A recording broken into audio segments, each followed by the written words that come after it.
Dostlar,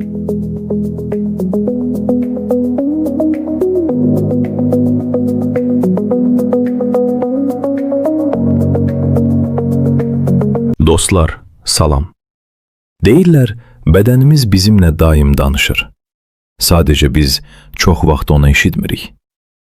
Bəzən bədən ağrı ilə danışır, bəzən yorğunluqla, bəzən nəfəs darlığı ilə, bəzən də çox sadə görünən bir hisslə, əllərdə keymə. Əgər son vaxtlar sizin də əllərinizdə tez-tez keymə, iynə batma hissi, sanki qarışqa gəzir kimi bir duyğu yaranırsa, bəlkə də bədən sizə nəsə demək istəyir. Amma əsas sual budur. Bu sadəcə vitamin çatışmazlığıdır. Yoxsa sinir sistemi artıq xəbərdarlıq edir? Mən illərlə eyni cümləni eşitmişəm. Doktor, əlim keyir, yəqin vitamin çatmır. Və ya başqa cümlə. Doktor, gecə əlim keyir, silkəliyirəm, sonra keçir. Bax, problem də çox vaxt buradan başlayır. Çünki bəzi insanlar sinir sıxılmasını vitamin çatışmazlığı hesab edib, aylarla vaxt itirirlər. Bəziləri isə sadə keçici keyməni görüb, özlərində ən qorxulu xəstəliklər axtarırlar. Yəni, bir tərəfdə gecikmə var, digər tərəfdə panika var. Bugün mən sizə çox vacib bir şey öyrədəcəm. Əllərdə keyməni həkim kimi düşünməyi. Bu videodan sonra siz daha yaxşı anlayacaqsınız. Hansı keymə vitamin çatışmazlığına bənzəyir?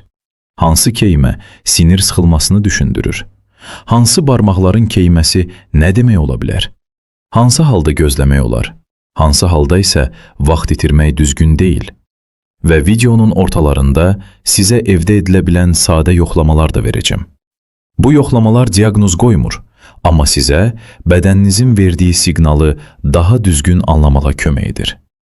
Mən doktor Azərəm. Gəlin birbaşa ən vacib sualdan başlayaq. Əllərdə keymə nədir? Əllərdə keymə sadəcə əlim uyuşdu demək deyil. Bu, sinir sisteminin hiss ötürməsində yaranan dəyişiklikdir. İnsan bunu müxtəlif cür təsvir edir. Əlim keyir, barmaqlarımda iynə batır, qarışqa gəzir kimi olur. Əlim sanki mənə aid deyil. Əşyaları tutanda hissim zəifdir. Gecə oyanıram, əlim donmuş kimi olur. Bu hiss bəzən tam sadə səbəbdən yaranır. Məsələn, gecə əlinizin üstündə yatmısınız. Sinir və damarlar bir müddət sıxılıb. Qalxırsınız, əlinizi silkəliyibsiz, bir neçə dəqiqəyə keçir. Bu çox vaxt qorxulu deyil. Amma əgər bu hal tez-tez təkrarlanırsa, xüsusilə gecələr olursa, müəyyən barmaqlarda yaranırsa, güc azalması ilə birlikdə gəlirsə, artıq sadəcə yatmışam demək düzgün olmaya bilər. Çünki bəzən bu hiss sinirin sıxıldığını göstərir. Bəzən vitamin çatışmazlığını göstərir. Bəzən boyundan gəlir. Bəzən şəkər xəstəliyinin sinirlərə təsirinin ilk siqnalı olur. Ona görə əl keyməsinə baxanda əsas sual budur. Keymə hardadır? Nə vaxt olur? Nə ilə artır? Nə ilə azalır? Tək əldədir, yoxsa iki əldə? Ayaqlarda da varmı? Güc azalması varmı? Bu suallar cavabın yarısıdır. Birinci böyük səhv. Hər keyməni vitamin çatışmazlığı hesab etmək. Əllərdə keymə başlayan kimi insanların çoxu birinci bunu düşünür. Yəqin B vitamini çatmır. Bəli, B qrupu vitaminləri sinir sistemi üçün çox vacibdir. Xüsusilə B12 vitamini. Bu vitamin sinirlərin sağlam işləməsində böyük rol oynayır. Əgər uzun müddət çatışmazlıq olarsa, sinirlərin qoruyucu təbəqəsi zədələnə bilər. Nəticədə keymə, yanma, iynə batma, halsızlıq, yaddaş zəifləməsi kimi əlamətlər ortaya çıxa bilər. Amma burada çox vacib bir məqam var.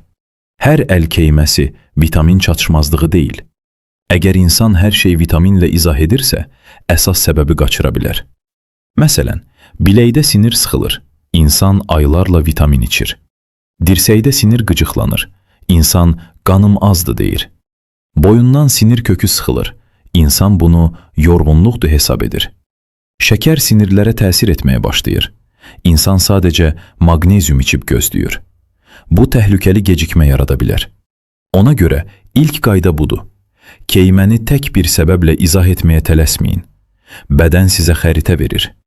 Ən vacib xəritə isə barmaqlardır. Əllərdə keymədə ən vacib suallardan biri budur. Hansı barmaqlar keyir?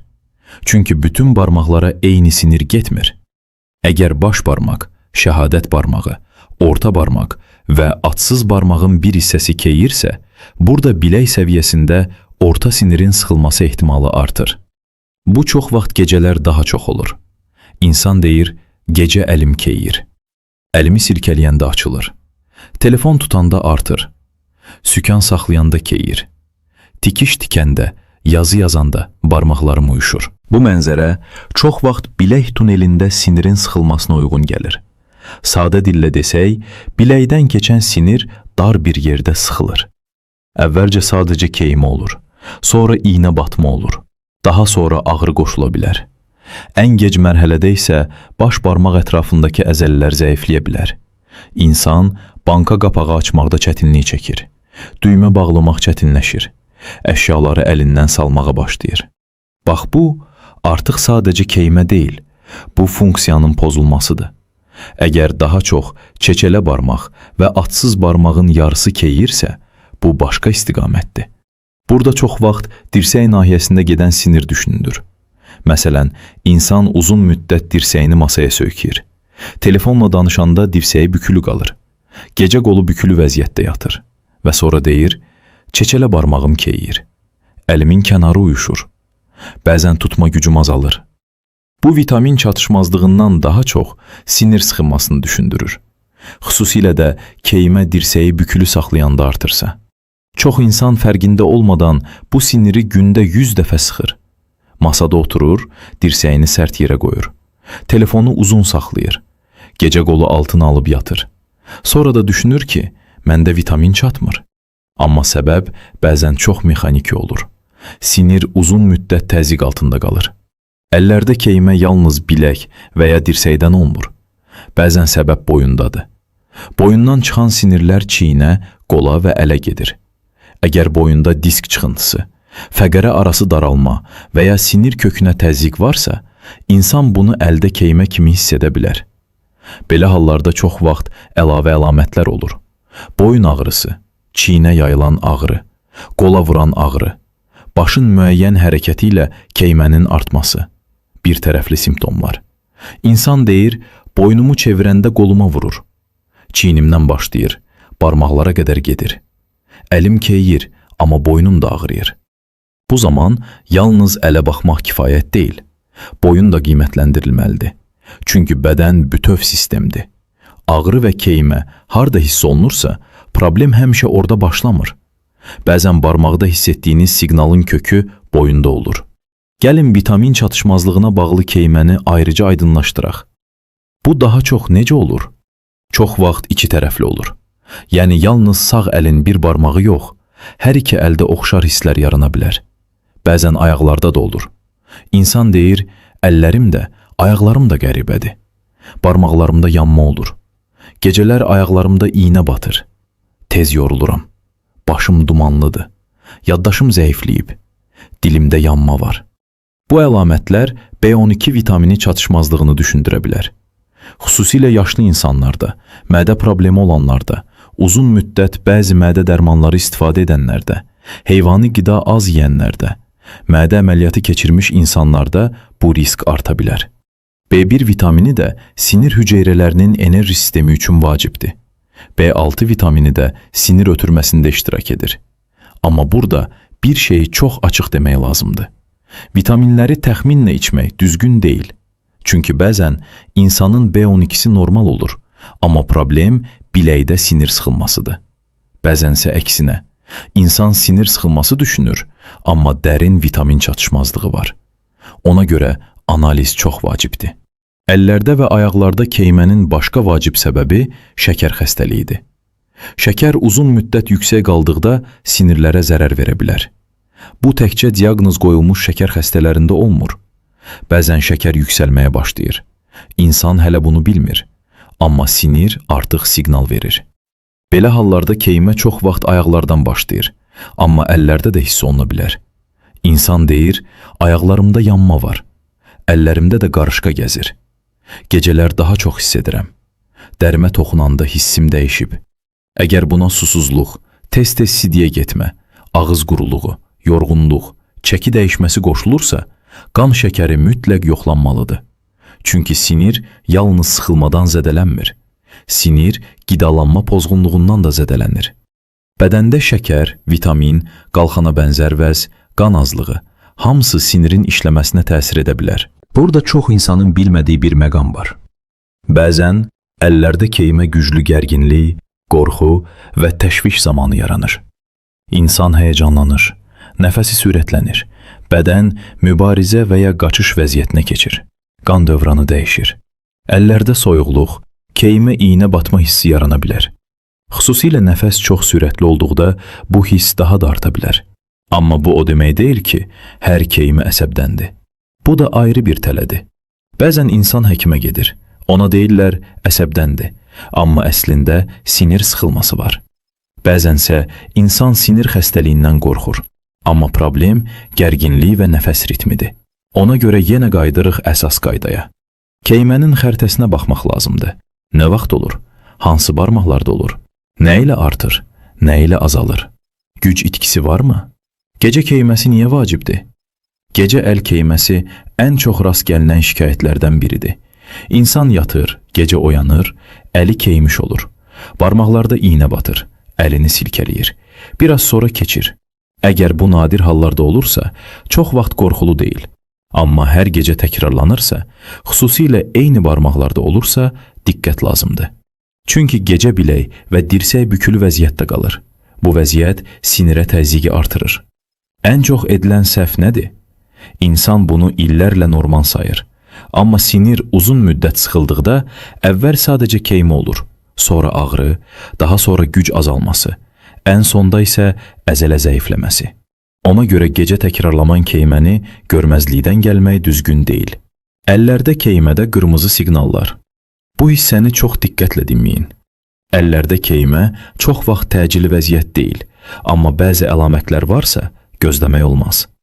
Əgər keymə birdən başlayıbsa, bədənin bir tərəfindədirsə, üzdə əyilmə varsa, danışıq pozulubsa, qolda və ayaqda gücsüzlük varsa, baş gicəllənmə və tarazlıq pozulması varsa, bu artıq təcili vəziyyət ola bilər.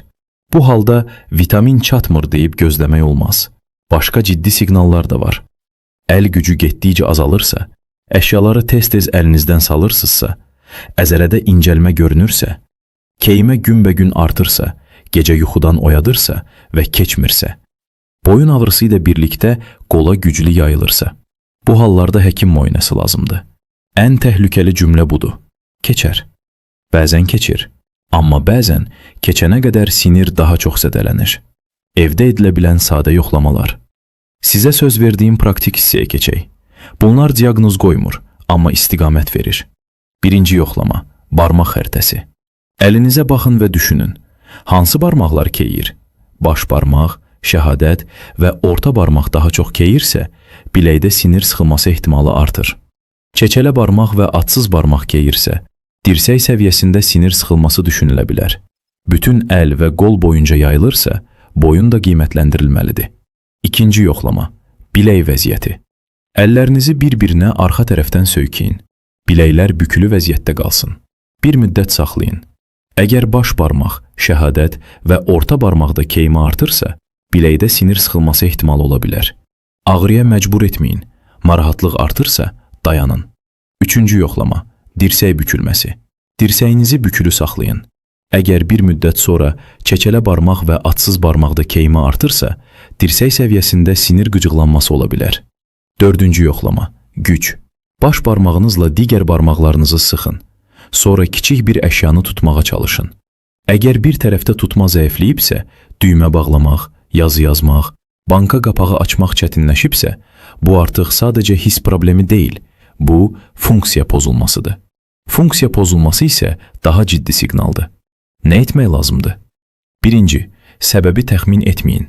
Yəqin vitamindir deyib aylarla gözləməyin. Əgər keymə təkrarlanırsa, analiz və müayinə lazımdır. İkinci, bilək və dirsək vəziyyətinə diqqət edin. Gecə biləyi bükülü yatmayın. Dirsəyi sərt yerə uzun müddət söykəməyin. Telefonu uzun müddət eyni vəziyyətdə tutmayın. Üçüncü, boyun duruşuna baxın. Telefonu aşağıda saxlayıb saatlarla başı əymək boyun sinirlərinə yük yaradır. Çiyinləri sıxılmış vəziyyətdə uzun oturmaq da problemi artıra bilər. 4. Qan göstəricilərini yoxlayın. B12 vitamini, qan şəkəri, qalxana bənzər vəz, qan azlığı kimi səbəblər dəyərləndirilə bilər. 5. Uzun müddət eyni hərəkəti təkrarlayırsınızsa, fasilə verin. Tikiş, mətbəx işi, kompüter, telefon, sükan, bunlar əli və biləyi yükləyə bilər. Hər yarım saatdan bir əlləri açıb bağlamaq, biləkləri yüngül hərəkət etdirmək faydalı ola bilər. Ən çox yayılmış miflər. 1. Mif. Əlim keyirsə, mütləq vitamin çatmır. Xeyr, vitamin çatışmazlığı mümkündür, amma tək səbəb deyil. 2. Mif. Əlimi silkələdim, keçdi. Deməli, problem yoxdur. Əgər bu hər gecə təkrarlanırsa, bu artıq siqnaldır. 3. Mif. Keymə ağrısızdırsa, təhlükəli deyil. Bəzən sinir sıxılması əvvəl ağrısız keymə ilə başlayır. Ağrı və güc itkisi daha sonra gələ bilər. 4. Mif. Yaş artıb belə olmalıdır. Xeyr, yaş artdıqca risklər artır. Amma əl keyməsi normal yaşlanmanın məcburi hissəsi deyil, səbəb tapılmalıdır. Ən vacib nəticə. Gəlin bu videonun əsas fikrini çox aydın yığaq. Əllərdə keymə bəzən sadə yorğunluqdur, bəzən vitamin çatışmazlığıdır, bəzən sinir sıxılmasıdır, bəzən boyundan gələn problemdir, bəzən də şəkər xəstəliyi və ya başqa metabolik səbəblərin siqnalıdır. Əsas məsələ budur. Bədəninizin verdiyi siqnalı düzgün oxuyun. Hansı barmaq keyir? Gecə artırmı? Əl silkələyəndə keçirmi? Boyun ağrısı varmı? Ayaqlarda da varmı? Güc azalırmı? Əşyaları tutmaq çətinləşibmi? Bu suallar çox vacibdir. Əgər keymə müəyyən barmaqlardadırsa, gecə artırsa və əl silkələyəndə azalırsa, sinir sıxılması ehtimalı artır. Əgər keymə iki tərəflidirsə, həm əllərdə, həm ayaqlarda varsa, halsızlıq, yaddaş zəifliyi, dildə yanma ilə birlikdədirsə, vitamin çatışmazlığı və başqa səbəblər düşünülə bilər. Əgər keymə birdən başlayıb, üz əyilməsi, danışıq pozulması və qolda ayaqda gücsüzlüklə birlikdədirsə, bu təcili vəziyyət ola bilər. Ən təhlükəli şey nədir? Panika yox, gecikmə. Bədən danışırsa, onu eşitmək lazımdır. Çünki bədəniniz sizi aldatmır. Sadəcə onun dilini düzgün anlamaq lazımdır. Mən Doktor Azərəm. Əgər bu videoda özünüzdə tanıdığınız əlamətlər varsa, şərhlərdə yaza bilərsiniz. Bəlkə sizin sualınız başqa bir insana da kömək edər. Növbəti videoda çox vacib bir mövzudan danışacağıq. Ayaqlarda şişkinlik, sadə yorğunluq, yoxsa ürək problemi? Çünki ayaqda şişkinlik də bəzən sadə yorğunluq kimi görünür. Amma bəzi hallarda ürək, damar və böyrək sistemi ilə bağlı vacib siqnal ola bilər. Sağ olun, salamat qalın.